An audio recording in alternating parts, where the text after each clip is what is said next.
Halo, Assalamualaikum warahmatullahi wabarakatuh. Perkenalkan, saya Iza Khairunisa dengan NIM C1C023095 dari kelas R12 Akuntansi Angkatan 2023. Nah, di sini saya ingin mempresentasikan materi guna untuk memenuhi tugas mata kuliah perpajakan 2 yang dibimbing langsung oleh Bapak Dr. Wirmi Eka Putra, SEMSI. Nah, pada kesempatan kali ini saya akan memaparkan materi mengenai konsep dan dasar hukum pajak penghasilan.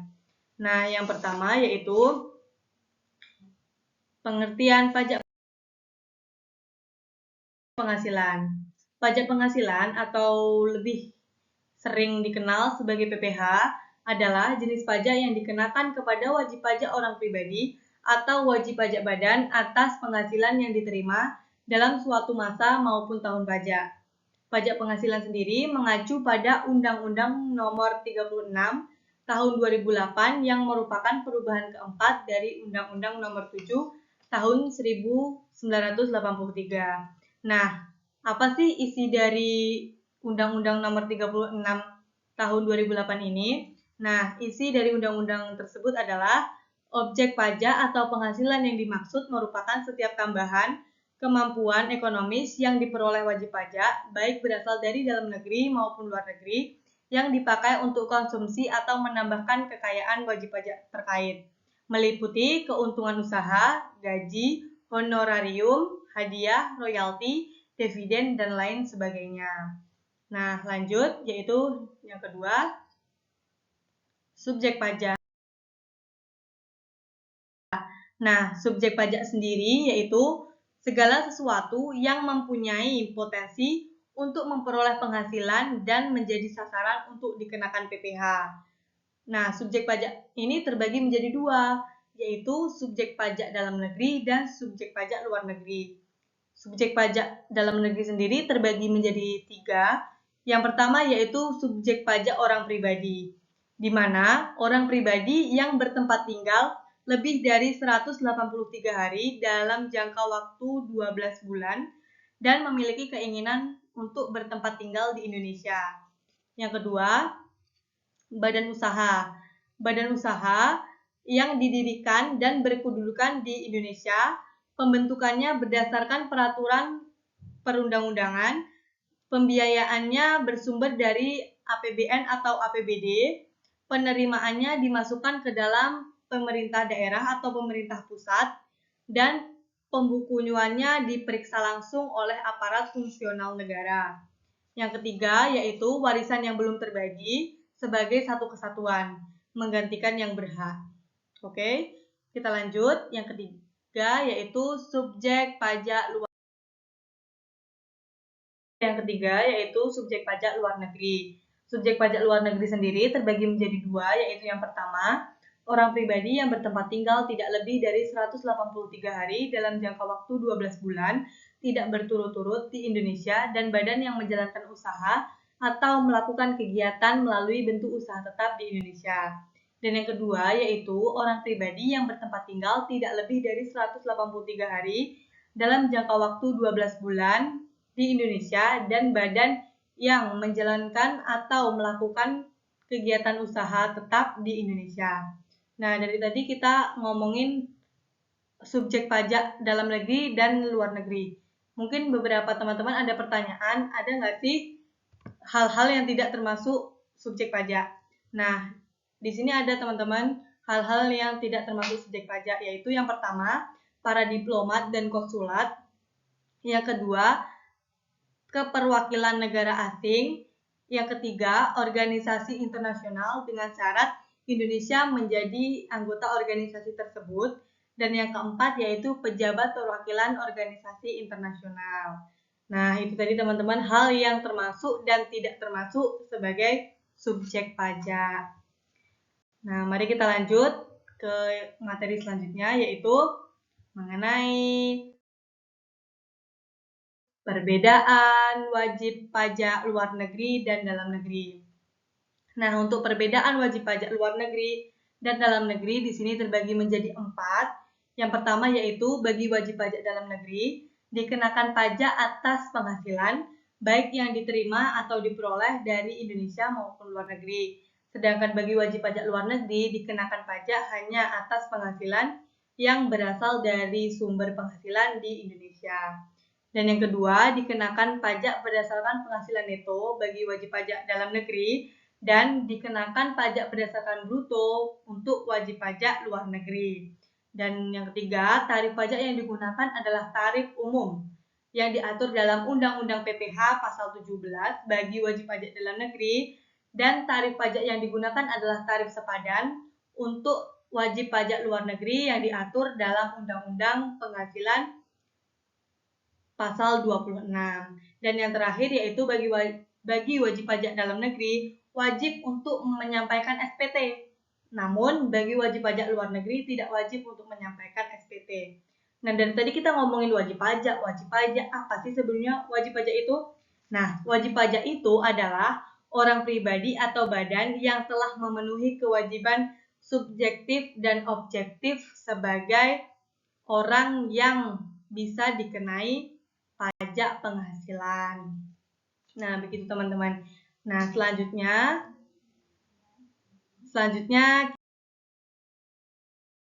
kita ke kewajiban pajak subjektif. Nah, untuk kewajiban pajak subjektif di sini saya akan menjelaskan kapan dimulai dan kapan berakhirnya kewajiban pajak subjektif tersebut. Nah, di sini yang pertama saya akan menjelaskan kapan dimulainya subjek pajak dalam negeri bagi orang pribadi, yaitu pada saat dilahirkan dan berakhir pada saat beliau meninggal. Nah, yang kedua, saat berada di Indonesia atau berniat bertempat tinggal di Indonesia, dan berakhir saat meninggalkan Indonesia selama-lamanya. Nah, yang kedua yaitu subjek pajak dalam negeri badan, yaitu saat didirikan atau beroperasi atau bertempat kedudukan di Indonesia, dan berakhir pada saat dibubarkan atau tidak lagi bertempat, beroperasi, dan berkedudukan di Indonesia. Nah, yang ketiga yaitu subjek pajak luar negeri melalui bentuk usaha tetap, yaitu dimulainya kapan? Dimulainya saat menjalankan usaha atau melakukan kegiatan melalui bentuk usaha tetap di Indonesia. Dan berakhirnya yaitu pada saat tidak lagi menjalankan usaha atau menjalankan kegiatan melalui BUT di Indonesia. Nah, yang keempat yaitu subjek pajak luar negeri tidak melalui BUT, yaitu tidak melalui bentuk usaha tetap. Jadi, dimulai saat ia menerima atau memperoleh penghasilan dari Indonesia selain melalui bentuk usaha tetap. Nah, yang berakhir pada saat tidak lagi menerima atau memperoleh penghasilan dari Indonesia. Dan yang terakhir yaitu warisan belum terbagi, yaitu dimulai saat timbulnya warisan yang belum terbagi dan berakhir saat warisan tersebut telah selesai dibagikan. Nah, selanjutnya yaitu kita membahas mengenai objek pajak dan jenis objek pajak. Nah, pertama-tama kita harus mengetahui dulu apa sih itu objek pajak. Objek pajak adalah suatu transaksi, biasanya sumber pendapatan, yang menurut peraturan perpajakan tergolong sebagai transaksi yang harus dikenai pajak. Objek pajak adalah penghasilan, baik yang berasal dari Indonesia maupun dari luar Indonesia. Sedangkan bagi wajib pajak luar negeri, objek pajak hanya penghasilan yang berasal dari Indonesia saja.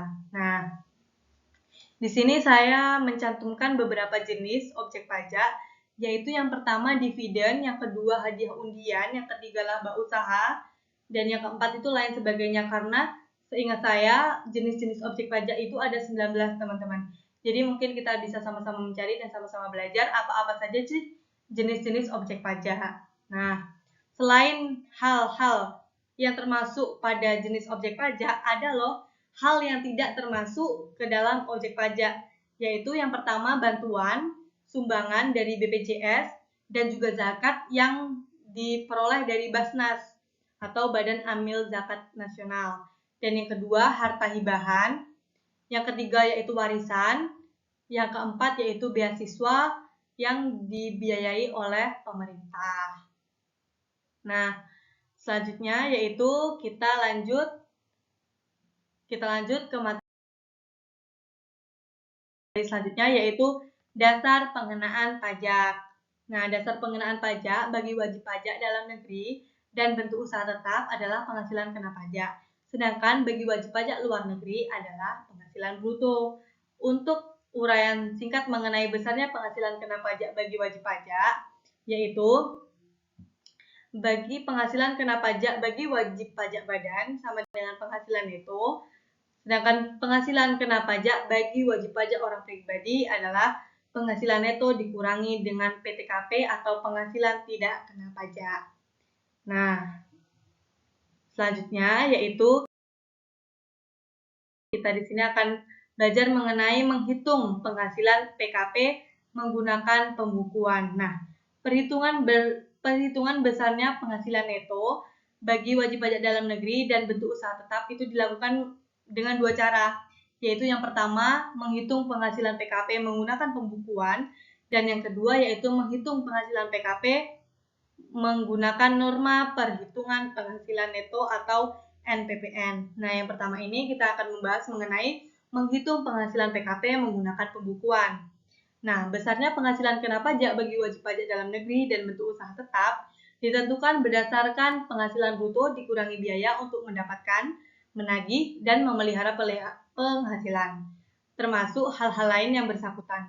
Ada pula beberapa hal yang tidak boleh dikurangkan untuk menentukan besarnya penghasilan kena pajak bagi wajib pajak dalam negeri dan bentuk usaha tetap. Contohnya, biaya yang dibebankan untuk kepentingan pribadi, pajak penghasilan, premi asuransi, pembagian laba dengan nama dan bentuk apapun seperti dividen dan lain sebagainya. Nah, yang pertama ini penghasilan kena pajak untuk menghitung wajib pajak orang pribadi, yaitu sama dengan penghasilan neto dikurangi dengan PTKP, sama dengan dalam kurung penghasilan bruto dikurangi dengan biaya yang diperkenankan Undang-Undang Pajak Penghasilan dikurangi dengan PTKP. Selanjutnya, untuk penghasilan kena pajak bagi wajib pajak badan, yaitu sama dengan penghasilan neto sama dengan penghasilan bruto dikurangi dengan biaya yang diperkenankan Undang-Undang Pajak Penghasilan. Nah, yang selanjutnya yaitu yang kedua, menghitung PKP dengan menggunakan NPPN. NPPN itu apa? NPPN itu adalah norma perhitungan penghasilan neto.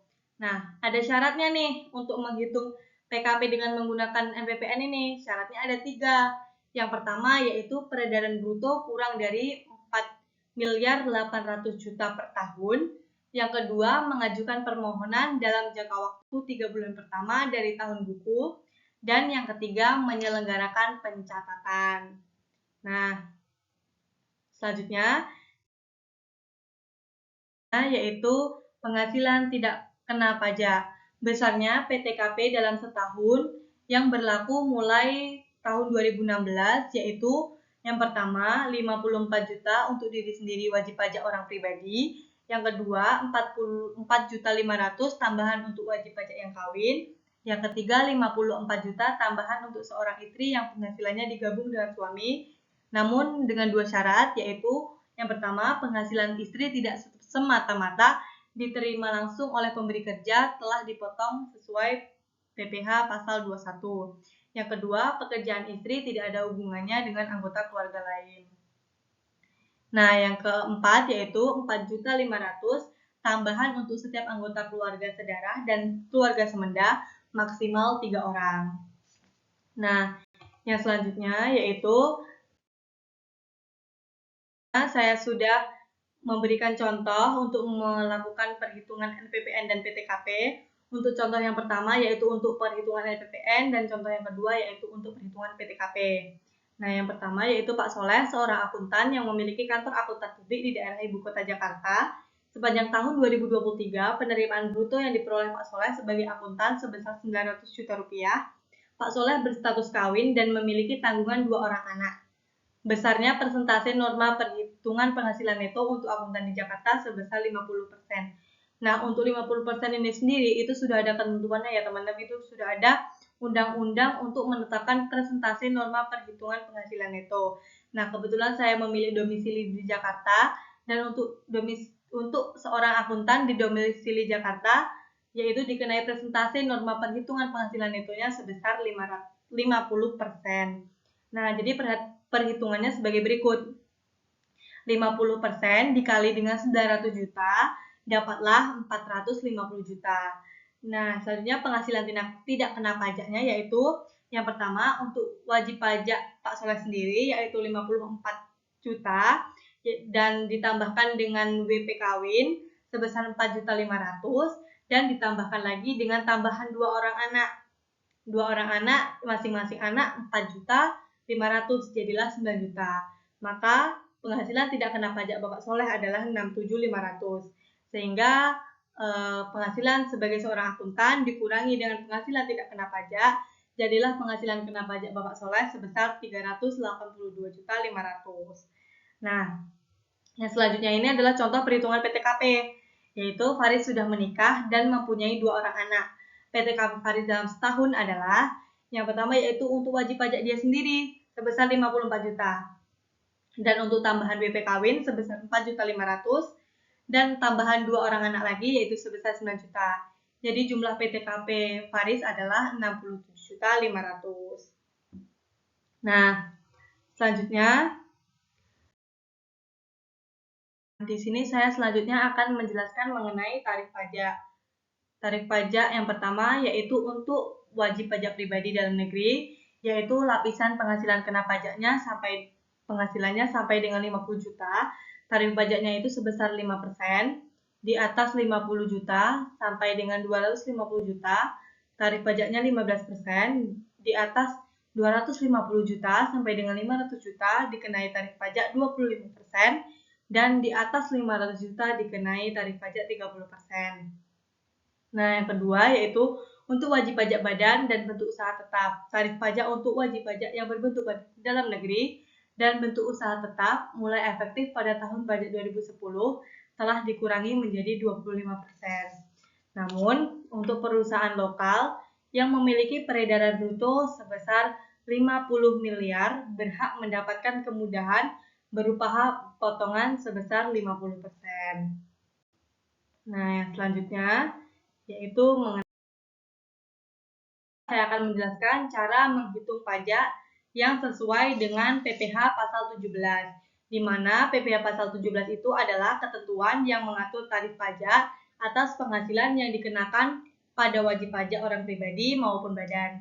Nah, yang pertama cara menghitung pajak penghasilan untuk wajib pajak badan, yaitu sama dengan penghasilan kena pajak dikali tarif pasal 17 sama dengan penghasilan neto dikali tarif pasal 17, dan terakhir sama dengan dalam kurung penghasilan bruto dikurangi dengan biaya yang diperkenalkan Undang-Undang PPh dikali dengan tarif pasal 17.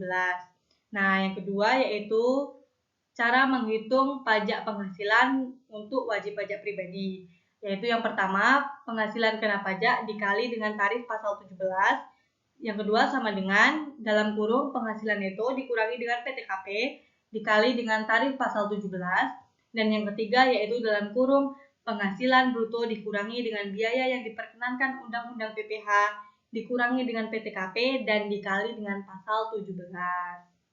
Nah, materi yang terakhir selanjutnya yaitu saya akan menjelaskan mengenai cara melunasi pajak. Cara melunasi pajak yaitu ada 2 cara, yaitu pelunasan pajak tahun berjalan dan pelunasan pajak sesudah akhir tahun.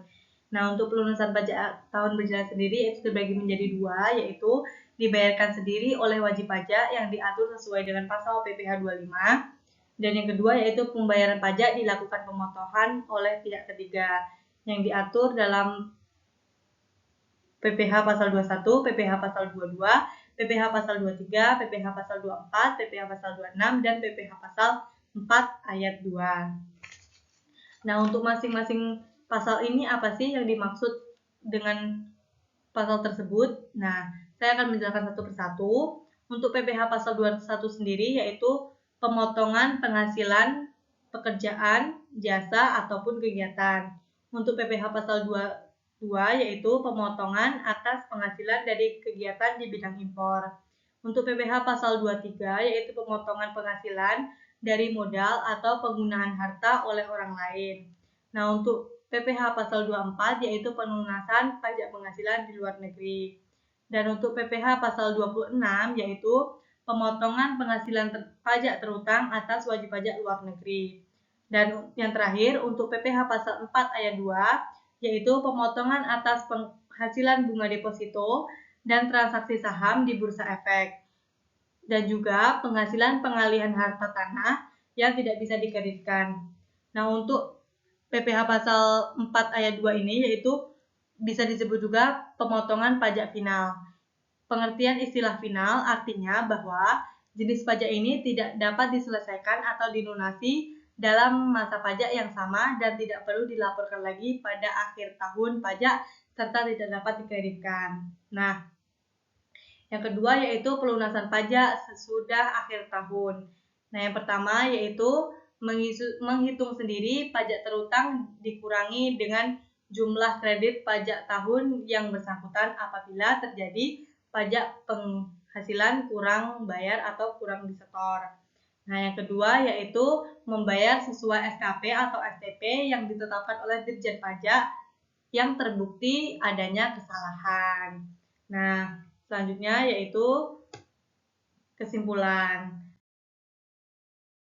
Kita pada kesimpulan materi yang saya paparkan pada kesempatan kali ini yaitu PPh merupakan pajak yang diterapkan pada pendapatan yang diterima oleh atau diperoleh oleh wajib pajak baik itu individu maupun badan usaha.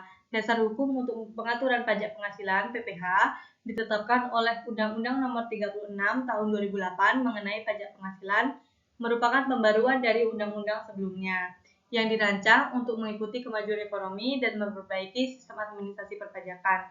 Undang-undang ini mengatur tentang aspek-aspek seperti subjek, objek, tarif, serta cara perhitungan pajak penghasilan. Nah, sepertinya yang saya jelaskan tadi sudah mencakup semua aspek-aspek yang diatur dalam Undang-Undang Nomor 36 Tahun 2008 ini.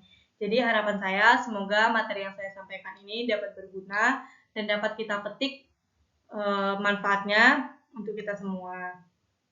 Dan mungkin hanya itu yang dapat saya sampaikan, lebih dan kurangnya saya mohon maaf karena sejatinya kesempurnaan adalah milik Allah Subhanahu wa taala, manusia tempatnya salah. Jadi saya minta maaf atas kesalahan yang saya sengaja maupun tidak sengaja. Baiklah, saya akhiri. Wassalamualaikum warahmatullahi wabarakatuh. Terima kasih.